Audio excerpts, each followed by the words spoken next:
पूर्वी का कैरेक्टर इतना प्यारा है जो आई थिंक सो मेरे दिल के करीब हमेशा रहेगा। पूर्वी और मुझ में कुछ थोड़ी कम ही सिमिलैरिटीज हैं। All those women out there in this world जिन लोगों को पूर्वी की तरह like their life is like Purvi. तो ट्विस्ट एंड टर्न तो देखो आते रहेंगे, लाइफ में ट्विस्ट एंड टर्न्स तो इम्पोर्टेंट होते हैं जो कि आने वाले हैं, बहुत जल्दी आने वाला है। So, जैसे कि ये तो पता ही है कि साक्षी वापस आ चुकी है, लाइक अभी पर पूर्वी को नहीं पता है कि ये साक्षी है, प्लस साक्षी को नहीं पता है कि ये पूर्वी है और ये कौन है, मुखी की वाइफ है या क्या।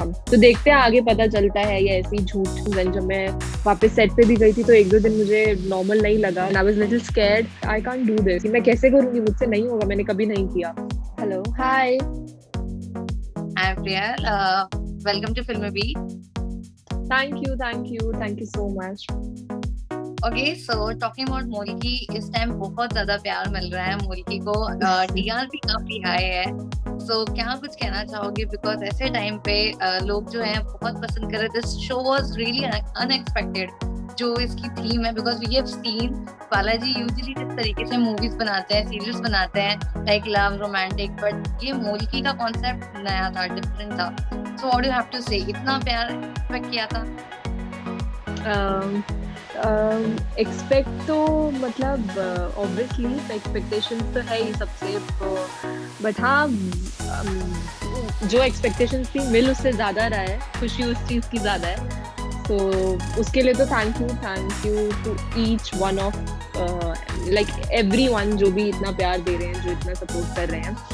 एंड प्लस ऑफ कोर्स ये स्टोरी बिल्कुल अलग है जो अभी तक आज तक टीवी पे कभी नहीं दिखाई।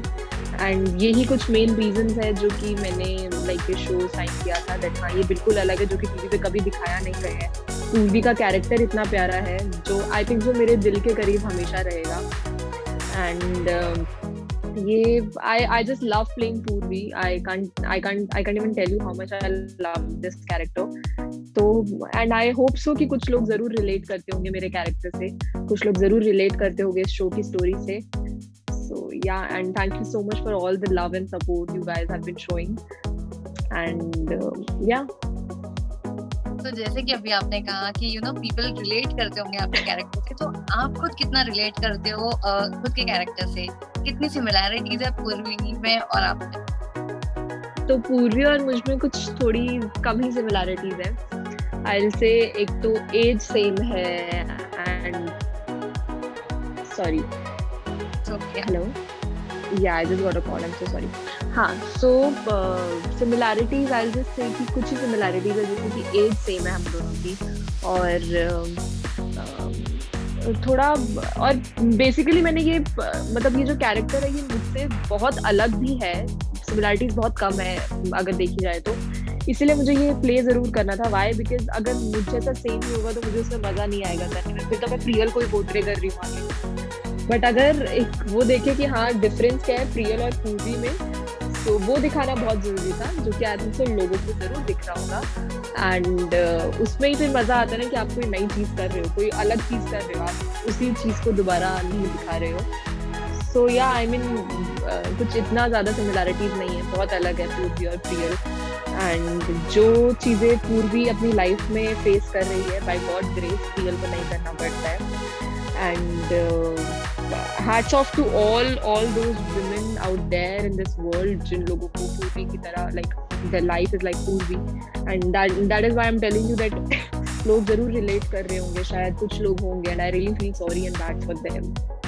So yeah. ओके, एंड जैसे कि ट्विस्ट एंड टर्न्स की बात करो तो हम देखते हैं हर दूसरे दिन कुछ ना कुछ तो हो रहा है पूर्वी के लाइफ में। सो अभी आने वाले वक्त में क्या होने वाला है? अभी तो आप डेंजर से बाहर आ गए, you are now at home, घर को प्यार मोहब्बत है, बट अभी क्या न्यू ट्विस्ट एंड टर्न्स आने वाला है? Now what next? तो ट्विस्ट एंड टर्न तो देखो आते रहेंगे, लाइफ में ट्विस्ट एंड टर्न्स तो इम्पोर्टेंट होते हैं जो कि आने वाले हैं, बहुत जल्दी आने वाला है। So, जैसे कि ये तो पता ही है कि साक्षी वापस आ चुकी है, लाइक अभी पर पूर्वी को नहीं पता है कि ये साक्षी है, प्लस साक्षी को नहीं पता है कि ये पूर्वी है और ये कौन है, मुखी की वाइफ है या क्या। तो देखते हैं आगे पता चलता है या ऐसी झूठ मतलब दोनों को पता होता है और आगे कंटिन्यू रखते हैं। तो उसके लिए तो अभी मोल की देखना पड़ेगा, बट हाँ जरूर कुछ ना कुछ होता रहेगा। ओके, सो अगर मैं बात करूँ कि अभी पूरे सेट पे आपको और अमर को दोनों कोविड हुआ था, आप घर पे थे, सो वो कितना मतलब ये था सिचुएशन, उसमें कितना वक्त लगा, and since you was COVID positive, so कितना खुद को आपने बच ये रखा, सेफ्टी मेजर्स प्रिकॉशंस लेने के बावजूद हुआ, फिर घर पे क्वारंटाइन थे, तो वो प्रोसेस के बारे में जानना चाहूंगी। ये तो देखो सच है कि प्रॉपर प्रिकॉशंस लेके भी कोविड लोगों को हो रहा है, सिर्फ मुझे ही नहीं, and which is natural. But हाँ, अभी भी प्रिकॉशंस लेना कोई छोड़ नहीं सकता है। अभी भी कोविड पॉजिटिव होने के बाद नेगेटिव होके भी we all are taking proper precautions. हमारी पूरी यूनिट प्रॉपर प्रिकॉशंस ले रही है। एंड जैसे कि अगर टाइम का बोलूँ तो बहुत डिफिकल्ट था वो 14 डेज काटना। वाई? बिकॉज सबको आदत होती है बाहर जाने की, काम करने की, and then all of sudden 14 days आप घर बैठ जाओ। तो मैंने सिर्फ अपने घर वाले लोगों से बात की, एंड देन मैं इधर उधर नेटफ्लिक्स पे कुछ देखती थी, न्यू चीज़ें देखती थी, यूट्यूब पे, अमेजोन पे सीखती थी न्यू चीज़ें, बुक्स पढ़ती थी। तो ऐसे मैंने टाइम काटा है। Plus yes, we all are taking proper precautions. And जब मैं वापस सेट पे भी गई थी तो 1-2 दिन मुझे नॉर्मल नहीं लगा, बिकॉज 14 डेज अकेले रहने के बाद मीटिंग एकदम इतने सारे लोगों को, so it was kind of like little scary for me, and I was little scared. Set पे जाके 2 दिन की मुझे बहुत मतलब मोलकी जैसा लग नहीं रहा था, ऐसा नहीं लगा था मैं अपने सेट पे आई हूँ। बट 2 दिन बाद सब कुछ नॉर्मल हो गया जब सब वापस आ गए। Amar sir is back, and then Toral is back, by God grace, thank God. So everything is going great now, and everyone is perfectly fine and healthy, everyone is good. So we all are so glad that we all are fine now. Sets पे कितनी मस्ती होती है, and कुछ अगर बताना चाहोगे BTS behind the scenes क्या कुछ होता है? तो जहाँ मस्ती नहीं होगी वहाँ पे अच्छे से काम नहीं होगा। जब सीरियस चीज़ें, कभी कभार कुछ इतने सीरियस सीन्स होते हैं, वहाँ पे मस्ती होना बहुत ज़रूरी होता है ताकि मूड लाइट हो जाए सबका। तो मस्ती तो ज़रूर होती है, एंड सबसे ज़्यादा मस्ती करने वाले आई थिंक तो सभी है हमारे सेट पे, कोई कम नहीं है। Be it if that's Amar sir, Supriya ma'am और आर डायरेक्टर मुज्जू सर, सभी बहुत मस्ती करते हैं। तो आई थिंक तो वो बहुत ज़रूरी है। अगर इतना काम कर रहे हैं तो थोड़ी थोड़ी मस्ती होनी चाहिए। तो ऐसे कुछ अभी आई थिंक तो कुछ ऐसा वो नहीं है कि यू नो अभी रिकॉल करके मैं आपको बता नहीं सकती कि कौन क्या मस्ती होती है। बट आप लोगों को आई थिंक इंस्टाग्राम पे दिखता रहता होगा, बीटीएस सारे सब लोगों को दिखता रहता है, सब वीडियोस और पिक्चर्स पोस्ट करते रहते हैं। तो या वही सब हम लोग कर रहे होते हैं। और कभी कभार नहीं डालते हैं हम इंस्टाग्राम पे क्योंकि टाइम नहीं मिलता, बिकॉज मे बी शायद उस मूवमेंट पे सब होते हैं, हंस रहे होते हैं, खेल रहे होते हैं। सो या बट हाँ, जरूर है कि मस्ती तो बहुत होती है सबसे। ओके, तो ये शो से अगर मैं पूछूं कि कुछ सीखने मिला या फिर किसी से सीखने मिला, I am sure Amar sir से भी आपने काफी कुछ सीखा होगा। सो वो क्या कुछ है जो आप you know this will be take away with you, भले ही मतलब ये शो तो इस वक्त चल रहा है लेकिन आगे जाके हमेशा करीब रहेगा। सो क्या ऐसा टेक अवे है? जरूर। तो एक चीज आई थिंक बहुत सारी चीजें एक्चुअली मैंने इस शो में सबसे बहुत सारी चीजें सीखी है। अमर सर से, सुप्रिया मैम से, and they both are senior actors. Amar sir को मैं क्योंकि सास भी कभी बहू से देखते आ रहे हैं हम सब, एंड सुप्रिया मैम को ऑब्वियसली कुंडली भाग्य, कुमकुम भाग्य, कहाँ नहीं देखा उनको, उनसे इतना कुछ सीखने को मिलता है। And then our director Mujju sir, I am so glad that Mujju sir is directing this show. I can't even tell you how happy I am, and I just want कि कभी मतलब मुज्जू सर ना जाए इस शो से, कुछ भी हो जाए चाहे। तो इन सबसे हर दिन एक न्यू चीज सीखने को मिल जाती है, कैसे सीन करना है। कभी मैं कुछ गलत करती हूँ तो जो आसपास लोग होते हैं, अभय सर वो भी सीनियर है मुझसे। ये पॉजिटिव पॉइंट ये है कि इस शो में सीनियर्स इतने हैं कि मुझे इतना कुछ सीखने को मिल जाता है।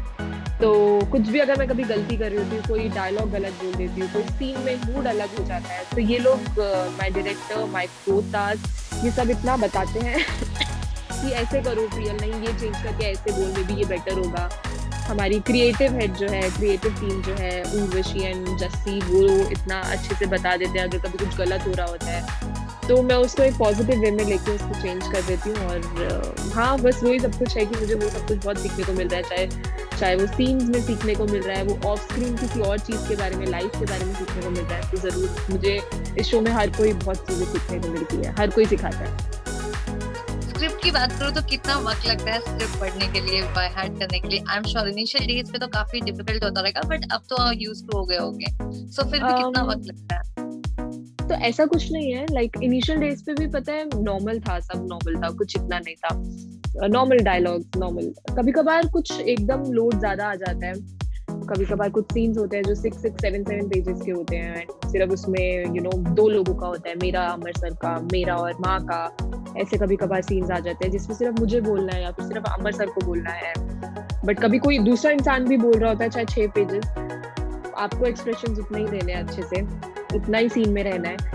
तो जब पहली बार मुझे एक बड़ा सीन आ गया था, इट वाज अराउंड 4 पेजेस का सीन और उसमें सिर्फ मैं बोल रही थी, तो स्टार्टिंग वो तब शो शुरू ही हुआ था, एंड तब ना मैं बहुत वो हो गई थी that I can't do this. मैंने अपने डायरेक्टर को बोलता मुझे सर को that sir I can't do this, और मैं लिटरली बहुत वो हो गई थी कि मैं कैसे करूँगी, मुझसे नहीं होगा, मैंने कभी नहीं किया। तो तब मुझे लगा दैट इट्स नॉट इजी। और तब मुझे सर की सिर्फ एक बात होती है कि प्रियल, अगर हम नहीं कर सकते तो कोई नहीं कर सकता इधर, एंड उस चीज को बस माइंड में रख के, और जब मैंने वो सीन किया वो प्रीटी नॉर्मल हो गया। कभी कभार होता है कुछ चीज नहीं हो पाते, obviously we are not robot, हम एक इंसान है, और अगर आप टाइम ले रहे हो सीन को याद करने में, लाइन्स को याद करने में, आई थिंक सो एक चीज जो मैंने मुझे से सीखी है दैट मुझे सर क्या सब सिखाते हैं ये चीज कि कभी भी लाइन्स को याद मत करो, उनको समझो और बोल दो, याद मत करो। सो वो चीज मेरे माइंड में बैठी है, मैं कभी लाइन्स को याद नहीं करती हूँ, मैं सिर्फ लाइन्स को सामने रखती हूँ, उसको पढ़ती हूँ और उसको समझती हूँ कि ये क्यों है, इससे पहले क्या सीन गया, उसके हिसाब से मैं लाइन्स बोल देती हूँ। अगर मैं याद करूंगी तो फिर आई थिंक सो मेरे इमोशंस भी बाहर नहीं आ पाएंगे। सो या आई थिंक सो वो नेचुरल टाइम जाता है जस्ट एक उसको पढ़ने में और इमोशन को जस्ट अपने माइंड में रखने में, तो वो हो जाता है। ऐसे कुछ ज्यादा टाइम नहीं जाता है, एंड इट्स वेरी नॉर्मल अगर कोई टाइम एक एक्टर टाइम ले रहा है स्क्रिप्ट को पढ़ने में। सो या बट स्टार्टिंग में हाँ जरूर मुझे डर लगता था दैट कि ये इतना बड़ा सीन आ जाएगा, ऐसा हो जाएगा, वैसा हो जाएगा, बट अब मैं वेट करती हूँ कि हाँ बड़ा सीन आए और उसको मैं करूँ, बड़ा सीन आए, क्योंकि वो चैलेंजिंग हो जाता है, अच्छा हो जाता है, एक वो एक अलग ट्विस्ट आ जाता है उसमें। तो या So Pril, after Daily Soap, अभी आप next क्या सोच रहे हो? क्या like we can see you in reality shows या फिर कुछ short films, movie, OTT platform, क्या ये सब भी आप करना activities that you love to explore? I'm totally okay with films and OTT platform. Of course, web series. I love web shows. I love watching web shows and movies.